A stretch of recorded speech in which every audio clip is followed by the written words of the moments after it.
Welcome to Mindcrime Liberty Show, with me, Swindon Dobson, and him, Tim Batten. Today we discuss professional sports, women, and transgenderism. Tim.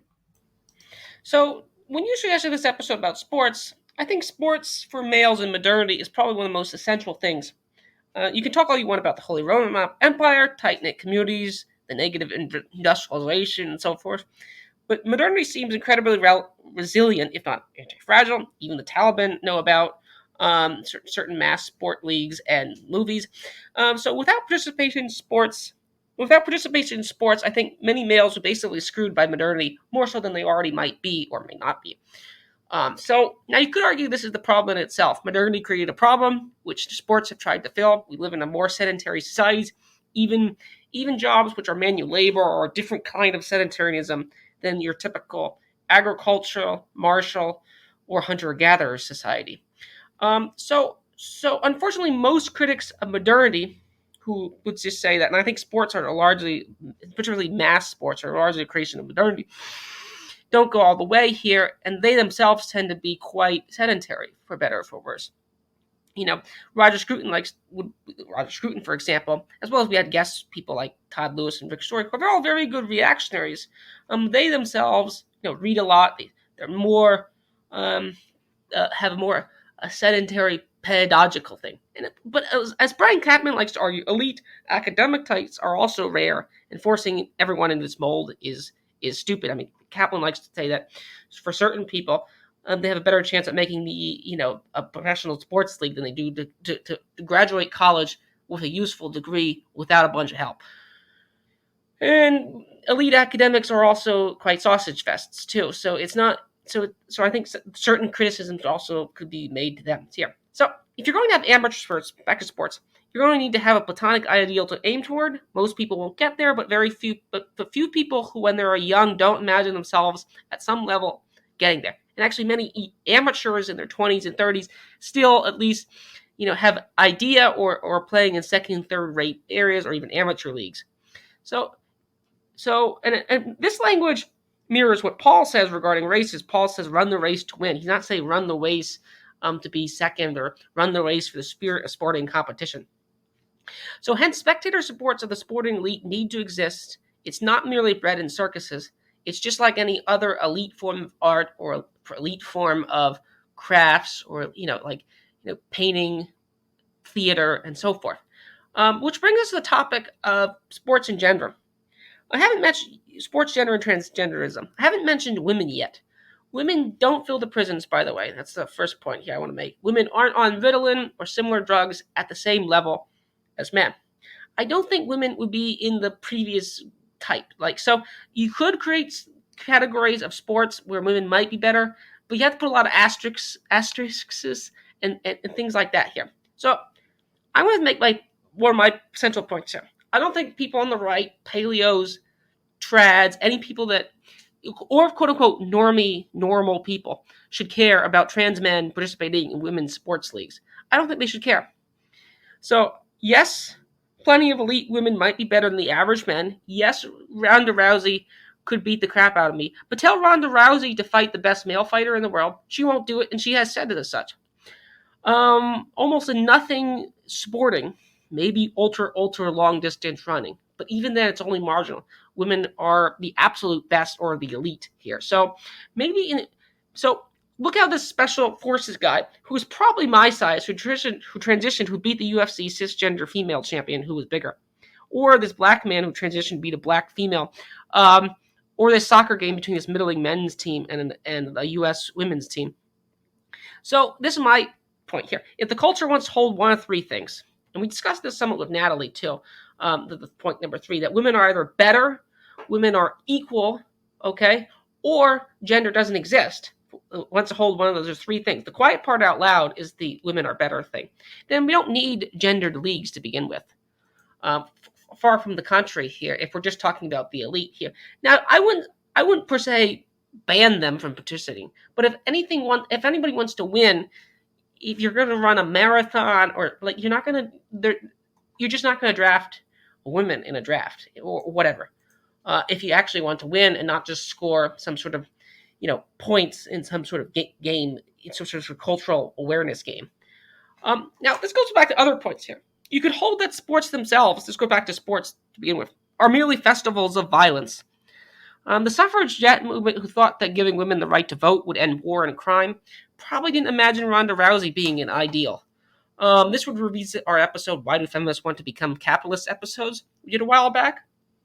So, Swithin, you suggested this episode. What are your thoughts on elite mass sports, as well as participation in sports, as well as the transgenderism? I don't care. I think it's funny, to be honest, when someone wins, when these people transition and join women's leagues. And I think this will only increase if equal airtime and equal prizes and salaries become the norm, which I don't see. I mean, this is I see that as only growing. So I would just say, well, if you think that women are equal or everyone is equal, then who cares? It's like that'd be my position. I think it's funny, and I don't really care. I don't really have an issue with it. So that'd be my point here. What would you take on sports in general? I like sports. I participate in them. I watch them. What are some criticisms you think of sports that are valid? And thanks for doing this episode. I think most people don't complain about sports per se, unless they're like the ultra book type, or maybe some sort of religious group who think it's a distraction and they should be reading the sacred book or something instead. That's a critique. It does exist. It's not particularly widespread. So actually doing sports. So doing sports as such generally is well regarded amongst most, even the critiques of spectator sports on the right. The issues come with professionalization, spectator sports. Professionalization is slightly different in that the concern here is that nobody cares about the integrity of the sport anymore. All they do is care about winning. So the idea that you're doing it for its own sake and because you love the sport and you want to keep the ideals going, it kind of go by the wayside a bit. It's all about just winning instead. And if you can use underhand tactics or have innovative interpretations of rules, which may be technically within the rules, but against the spirit of the rules. So I think that's a reasonable critique, although I think that's incumbent really upon the sports to get their rules in play, get their rules clear, so that it's actually a lot more difficult to basically get an advantage by cheating. You can do it in soccer, in English football. Typically, you might only get a yellow card, not a red card, and get sent off just by deliberately knocking somebody over because they're running through. If they're far enough away from goal, you only get booked, even though you're clearly just trying to stop an attack because you think they might score. If it was the case that they changed the rules somewhat, that you got sent off for that, even if there was no direct goal scoring opportunity, then of course that wouldn't be a problem anymore. So there's that. So more on the typical right critique, though, currently would be spectator sports, is that not for people who are doing the sports per se, but people watching it. It's like, well, they've got this kind of vicarious existence whereby they're a sedentary individual. They work in this massive corporate organization. They're sat at a desk all day, but they kind of yearn and have the idea that they really should be an active, especially men, they're out in the world and being physical and manly in certain ways. And they live vicariously through their sports teams. And the critique that some people use of sports, the libertarians have some have historically complained about team sports because it's collectivistic, and really you should be only engaged in individual sports like tennis. Not a critique I've come across particularly recently, but one that I have come across. Although the problem with that is, even though you've got a small group, you eventually have a group when you're training or whatever, your coach and the people around you. So it's not as if even with tennis you're some sort of Randian or Nietzschean sort of individual in this sense. So the critique of the sedentary stuff I think is interesting, although if it was the case that people watch sports and play sports at the same time, then clearly that wouldn't really be a particular issue. You could say bread and circuses and say it does distract people from important issues. But a lot of the time that's put in terms of democracy and keeping up with whatever the government's assigned to do or not. which presupposes that democracy works and people can actually make a difference, which of course is very much an open question. So you could easily make the case as rational ignorance in that. Another thing is with the rise of professional sports, you could argue that insofar as wars are less frequent, it's one of the few ways in which sort of traditional sort of martial virtues can give you acclaim and status. Whereas historically, you may have joined as a professional knight or something like maybe you weren't a knight insofar as you were an aristocrat, but you had skill as a fighter, and that would give you some sort of status or whatever. I mean, they do to some extent in the military, but again, as we discussed before, the military is kind of a make work program plus welfare, especially in America. So, and it's not really public in the same way as you went back to your hometown and you declared a hero or something. It doesn't really happen anymore in the same way. So I think that's one reason why, especially for men, it becomes sort of something they would focus on. That would be obviously specifically the more athletic of the sports, not particularly, say, chess, if you can call that sport. I mean, depends where you want to go with that. So we then get to the question of women in sports. And you're right, a lot of on the right have been complaining that, oh no, always trans women, otherwise known as men, are competing in women's events, and this is harming the women's game, and this is bad. What this critique fails to recognize, maybe because they accept it, is that they're continuing the feminist double standard, which is, well, it would seem to be that women are allowed in men's spaces, but men are not allowed in women's spaces, because it's been a continual theme of the feminist movement since the 1960s, that they want to get rid of all male spaces because male spaces are dangerous and bad. So we need to have women in there. And so it's an interesting reverse. It's like, oh, well, the women's stuff should be protected. Now, you could say, well, okay, we should have men's sports, you have women's sports, and so we should keep them separate. Okay, so you wouldn't necessarily be continued out. It wouldn't necessarily be a feminist double standard type argument per se. But then we get to the question of, well, if it was amateur sports, I think you could make the case that, well, it's more about the integrity of the sport, the ideals of the sport, and so you have more reasons to sort of exclude them from it. But in the professional sports, it's like, well, if it's in the rules, kind of anything goes. But I think the interesting thing, especially from the right critiques of men in women's sports, is that I'm saying professional women's sport, not amateur sports. Women just doing it in their local teams, whatever, that is sort of relatively inconsequential. Professional women's sports are really not something that a member of the right really ought to be going and batting for and going, yes, we should defend the integrity of professional women's sport. Because professional women's sports takes women out of, basically puts them in a situation in which their prime childbearing years are entirely barren so they can continue their sport. Possibly even the best example of this was a female athlete, I think she was American, and she found that she was pregnant near an Olympics, so she decided to have an abortion because she'd been training all her life for this Olympic event, so we didn't want any baby to get in the way. So whilst I understand the impetus of the right to say, no, women are women, men are men, and there's a clear distinction between the two. Trying to defend professional women's sports is at best knee-jerk, and at worst reveals those people who claim to be on the right really are just sort of classical liberals of sorts. Now, that's not to say that being classical is necessarily wrong, but more of a case of that they were almost sort of like misrepresenting what they are. by doing it.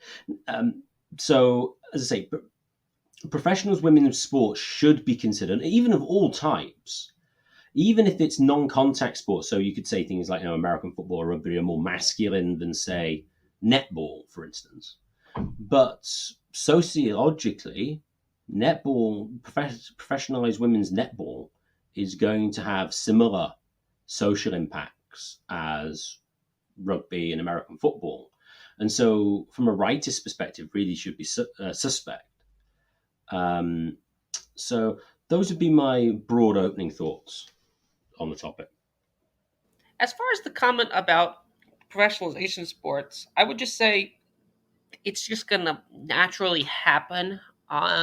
If there is a rule that to be exploited and you're sporting enough, you're eventually someone's going to take advantage of that rule and implement it to the maximum ability. This is where centralized leagues are useful.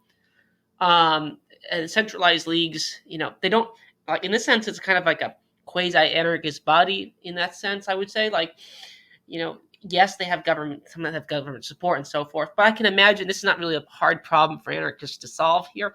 But if there are rules, so to speak, like in baseball, for example, there are certain rules about the strike zone, certain rules about base running and so forth that have been changed over time. And the reason they've been changed is to keep the game, sporting, so to speak, in that at such a high level. And you had to sort of put these rules in, or otherwise, just become kind of either boring to watch or boring to play. So, I mean, this is where like actual martial fighting just becomes, like in order to prevent everyone from just nuking each other, basically, you have to sort of like implement these sort of rules in here, and that's where the professionalization of leagues. And I say they have drip down effects in the sense they go back in, and the amateurs start following these rules too. So I would just say professionalization is normal. As far as your comment about the corporate guy who watches it, I would think about opportunity cost. I mean, I think it's a lot different for people over 50 who watch sports than people in their 10 through 30. And again, opportunity cost, I think, is a good way to think about this. Like, what would you be doing instead? Not everyone likes reading fiction books. I mean, I'm sorry. I mean, this is where I think certain like a more academic right wing types mirror like the stereotype of an English literature major. Not everyone. You could accuse me of doing the genetic fallacy there, but not everyone has those interests or tastes here. I mean, I got a lot of my books from my knowledge from audiobooks anyway, from working. So like, that's one reason I'm very supportive of modernity. I mean, the only time I've listened to entire Old Testament, almost Old Testament, on audiobooks. So like there are certain things that like in historical times, the only people who would read are the elites based on the printing presses and other technology. So I would just simply say that like, what's the opportunity cost? Not everyone's into that, and particularly males, based on testosterone levels, based on energy levels, and things like that. So that's be like first pushback here.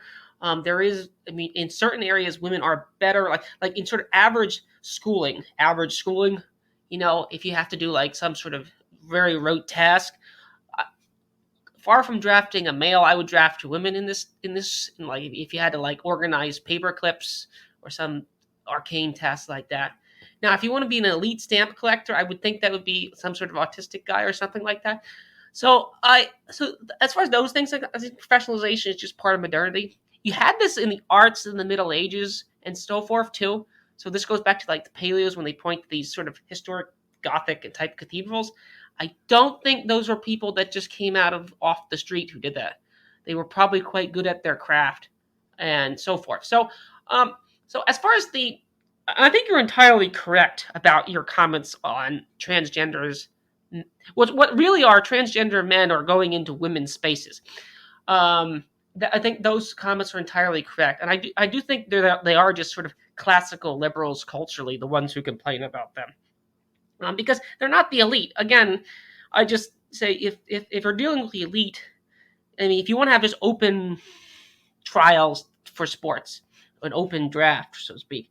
I mean, when in the NFL would you select a woman? The NFL draft is publicized. I mean, if anything, it's I think half of it are like black men, even though black men only make up 13% of the American population. So like when would you draft a woman there? You know, and what do you think of my comments on the early suffragette movements? So I like to sort of juxtapose the old feminists with the sort of new ones. I mean, we did this in the episode on why, if Marxism is true, why do women want to become capitalist exploiters? If Why do feminist women want to become the capitalist exploiters here? So you could just say sports are just a sort of ritualized violence. I mean, you get certain Christian commentators making this somewhat complaint here. That's another thing. Your comments about them ending war. There was a paper in a political science class I remember on this topic, and they found like a marginal. These things are these things are notoriously hard to test with any empirical way. You might be able to empirically test which bridge material is better to build bridge with, but like testing things like whether sports reduce violence amongst industrialized nations. I mean, sporting leagues were getting big in the early 1900s, and World War One happened. I mean, and sporting leagues were quite big in the 1930s. You had the Jesse Owens in Germany type incident, but like World War II happened. So like there's some counter examples to the people who say sporting seems to matter until it doesn't. I mean, people kicked out a lot of Russian tennis and soccer players and so forth because unless they renounce Putin, they're not allowed in. So like people seem to drop it quite quickly when fighting happens. So those would be my secondary comments here. I just think professionalization is normal. What do you make about those comments? What do you make about the comments regarding opportunity costs? Swithin? Oh, the opportunity cost of the old guy who's 50. Yeah, I mean, insofar as you're older and you can't actually, you're less physically able, that would seem to be less problematic. I suppose the target from the rightist critique of spectator sports is kind of your teenage boy up to someone in their 30s, and all they do is care about their sports team. And then when they get a bit older, that's sort of less of a problem because they can't sort of engage in sport in the same way. But again, though, I mean, you could say that, well, they should be involved in kind of coaching or something like that. I think it's the idea as well on that is that you should have some active participation in some form. Maybe it's not directly playing, but coaching or other things involved there. So you're not just merely a spectator, because this is I suppose this is the critique in general of again, modernity, and insofar as you can have the arts and things available to you, because historically you'd have to make, say, your own music. You can just listen to it. And that is a criticism that I've heard Roger Scruton make, for instance. Well, it's not a criticism per se, but rather people don't appreciate music in the same way, so he argues, because they don't play it and they don't actually have to actively engage it. And so I think the way in which modern society can go is a situation where people are working for somebody else and for something they don't really care about, or they are being entirely passive. But as you point out, reading is ever always gets the easy pass. Oh, yes, it's good that they are reading. It's like, well, doesn't it matter what they're reading, rather than that they are just reading?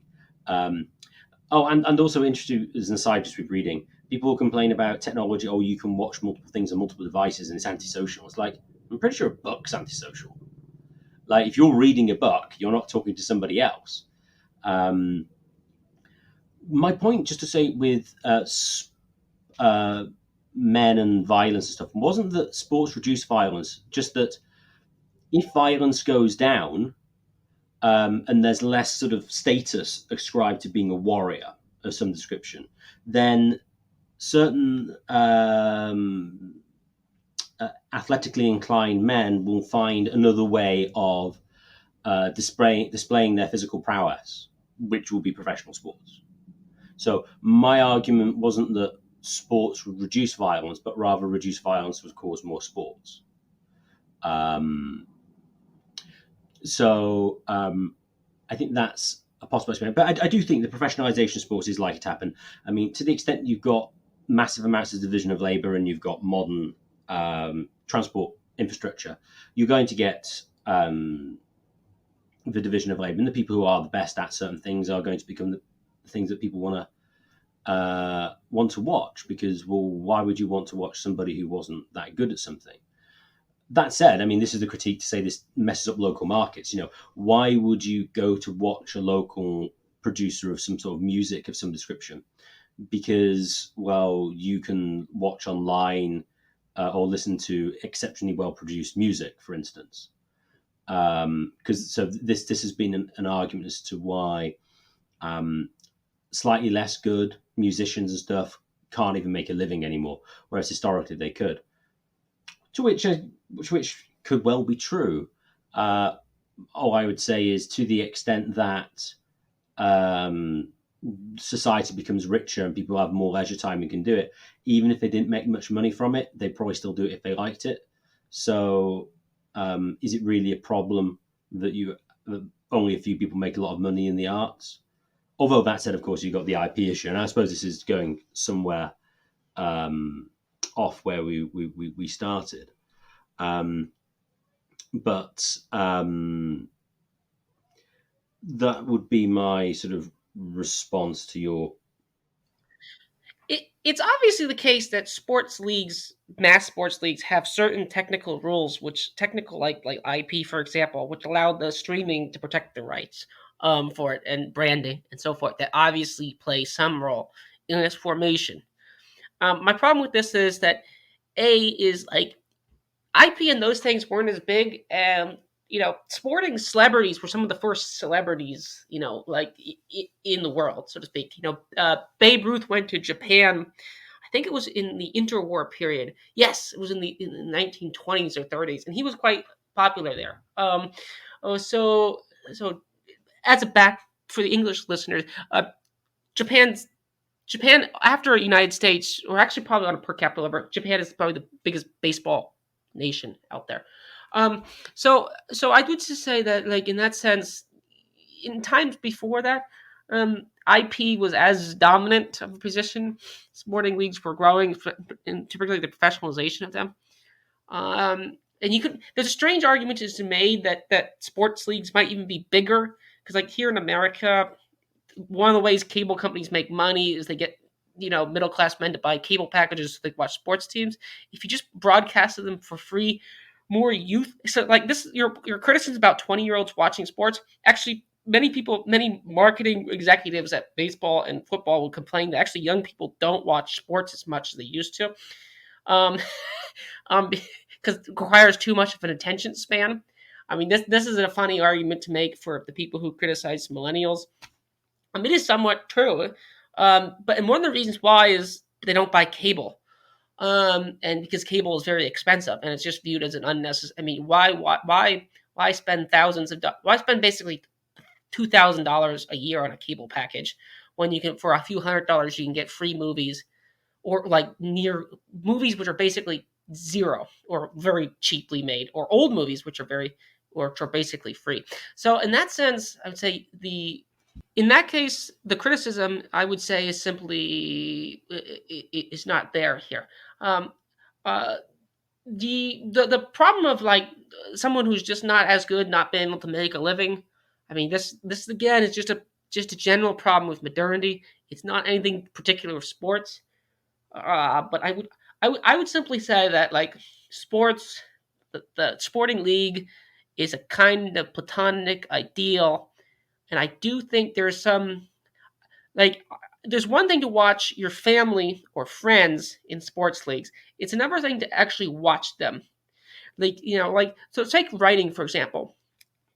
Would you read your friend's book?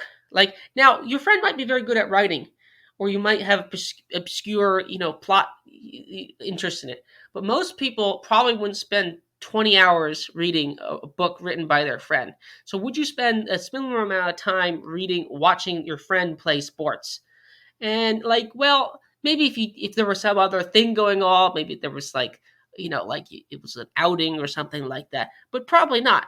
So I would just simply say no one's going to watch sports that aren't on the elite level with much interest unless, they have some tie to it. So, like, you might go to your child's game or your parents' game or your friend's game, but you're not. So, and on a similar level, you wouldn't look at their art or music or so forth unless it's good. So that would be my sort of pushback against your point. I mean, I just don't see that as. I just see that in a sense just a way of, that's just the way it is under modernity. That'd be my pushbacks with it. I don't really have too many more comments here. I do want to re-stress the transgender point, but I think we made that point before, and I think your points there were quite sound too. There's an interesting point about whether you know them or not. I suppose you could say what you should try to do in more amateur leagues to get people to actually watch them is to have relatively strict criteria, although they don't have the money to enforce it probably, as to who can play. So like lower league stuff or local things, you could require the players to their family has been born. The families lived there for a long time. They were born in the city or whatever, and so actually we can go back to a more traditional situation whereby your town's team would actually have your town's team would have people from your town rather than the best players from around the world, and that would be a way that they could differentiate themselves. Although I imagine that would fall foul of anti-discrimination laws as currently constituted, but that would be a way around it. So that's pretty much, I think, with professional with IP. Sorry, with IP and sports, I do think you are right. It does stop people from watching some of the things. So someone's complained that cricket isn't as big in England anymore because the major English test matches are not on free-to-air television. You've got to pay for them, and so there's not as big a audience. Now you could say, well, the clubs wouldn't make as much money, but then of course they might make more money because they might be able to make more in advertising because more people will want to watch it. So it's not obvious how much IP would impact revenues for clubs because of the increased viewing audience. Now that said, again, similar to the anti-markets point, in England, for instance, it's still illegal to broadcast live sport at 3:00 on a Saturday, which is traditional time for playing football, because the idea is, well, no one will go to their local clubs and they will die and everyone will just watch the best stuff, which I always thought was a dubious argument, because if you were somebody who only really cared about watching the best and not like your local team, well, then you probably didn't go to your local team anyway, and so the number of people it would actually reduce watching their local side is probably quite small. I think that's sort of a minimal one. And I would re-stress the professional sports. The right do not want to support professional women's sports because it doesn't recognize the differences between men and women. Men can play sports and be manly and do stuff, and that doesn't mess up their social role. Women, on the other hand, do. Now, you could say the professional women's sports are not very many of them, but professional women's sports, that doesn't really matter because there's not many people who do it, but the problem is the culture that it generates. I'd now just like to thank everyone for listening. If you've enjoyed this podcast, please share it with your friends and family, and subscribe to us on Podbean and on YouTube. The more subscribers you get, the higher you get in the search rankings, and the more people can access this material. And if you'd like to contact the show for any reason at all, please contact us at mindcrimelibetyshow@gmail.com. That's mindcrimelibetyshow@gmail.com.